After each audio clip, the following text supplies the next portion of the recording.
You want to watch this episode if, one, you want to know what a good credibility question is, and two, how do you establish credibility in a novel situation where there's no roadmap and an uncertain outcome? All right, let's start with what is a good credibility question? I was actually a great question to ask for me. Haven't run into a credibility expert before. What is a good credibility question? My response, you just asked one, right? So, no matter how smart you are, how capable you are, whatever you've done in life, if you run across a scenario where you don't understand either what's going on or what the right question is or how to move forward, asking the question, showing your vulnerability that you don't know the answer and saying, hey, tell me more. I don't understand what to do next. Tell me more is credible. Acting like you know it all is absolutely not credible in so many different ways. So, the components of credibility is the quality which you're known, liked, and trusted, and the opportunity in the trust part to show integrity, authenticity, vulnerability, and being coachable is really powerful in terms of being trusted. And so, asking a question, and guess what? Listening to the response and being coachable and learning and growing makes a whole lot of sense. So, what is a good credibility question? Anything that helps you be perceived as somebody who is caring, under the being known component is being a servant leader. Sometimes being a servant leader is nothing more than listening to somebody who needs to share their story because you're servicing them by actually actively listening. Nothing more than actually giving feedback. If somebody says, what do you think of the following? Now, if you know them really well, the question is, do you want me to tell you exactly how I feel? Or do you want me to sort of code it? I'm hoping if you have a good relationship with anyone, they're going to say, tell me exactly how you feel. And then, don't be mean about it, but tell me exactly how you feel.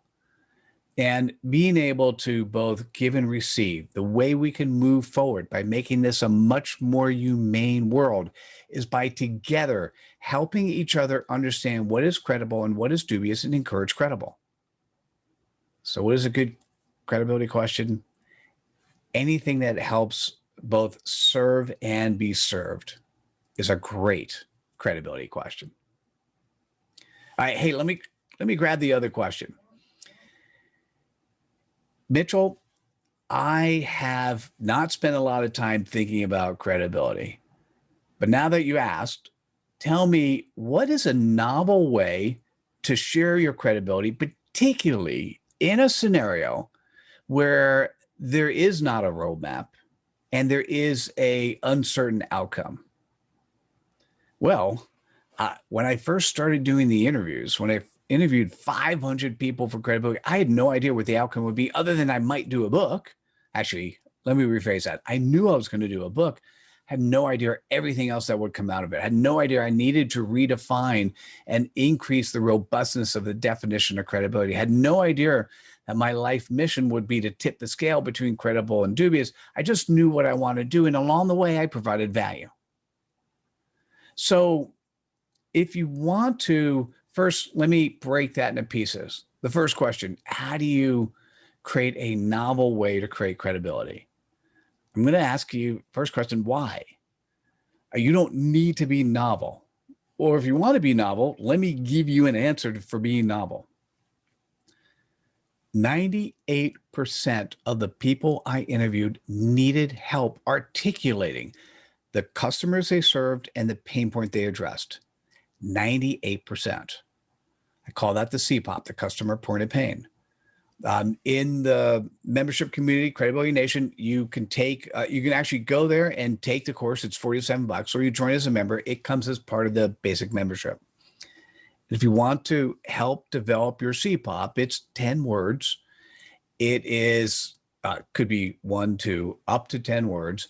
and it's a couple seconds of you articulating who you serve and the pain point you address. You want to be novel? Have a very robust CPoP that does a couple things. It's short, so it's memorable. If it's memorable, it's shareable, and it begs the question, tell me more. You want to be novel, be part of the 2% who can articulate your CPoP. Now, the second part of the question is, in a scenario where there is no expected outcome or there's no roadmap and an uncertain outcome. Well, generally speaking, I think that's life. And so how do you maintain your credibility? Well, listen to the first part of the interview. It's always being you.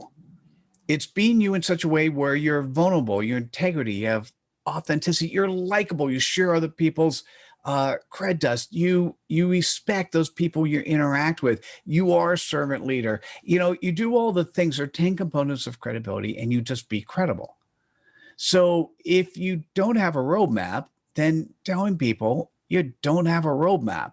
Here's the expectation. You want to come on a journey with me. I don't have the roadmap today. I will help develop the roadmap, and let's do this together. And each step along the way, I will let you know what's going on, where it needs to happen, what's next.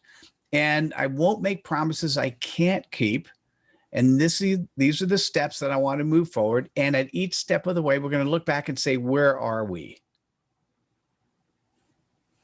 I finished the credibility interviews, the first 500, in August of 2020.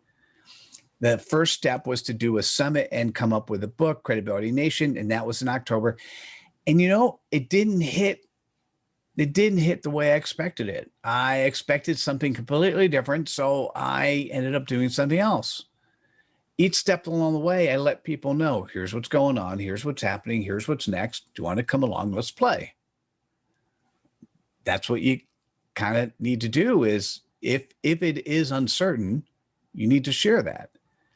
If people want 100% certainty in an area that it is literally impossible to give, and they self-select out because you can't give certainty, you are better off. When people self-select out when you have a CPoP, the real thing you should say is, thank you. You saved me a lot of pain and hassle. Here's what I want you to take away from the episode. Don't be somebody else, be yourself. You don't need to create something novel. You need to be able to represent who you are. And in living life as a servant leader, in living life as somebody who wants to serve others, make sure you can articulate what you do so quickly, so easily, so with such beautiful clarity that when somebody hears it, they either self-select in or they share it with somebody else that needs you. So articulating your CPoP in a way in which it's easy to share is the best thing you can do in terms of moving forward. I look forward to hearing yours. And I hope you like these two answers. Give some feedback, share some suggestions, ask another question, and I look forward to seeing you next week at Dear Credibility Expert. Bye now.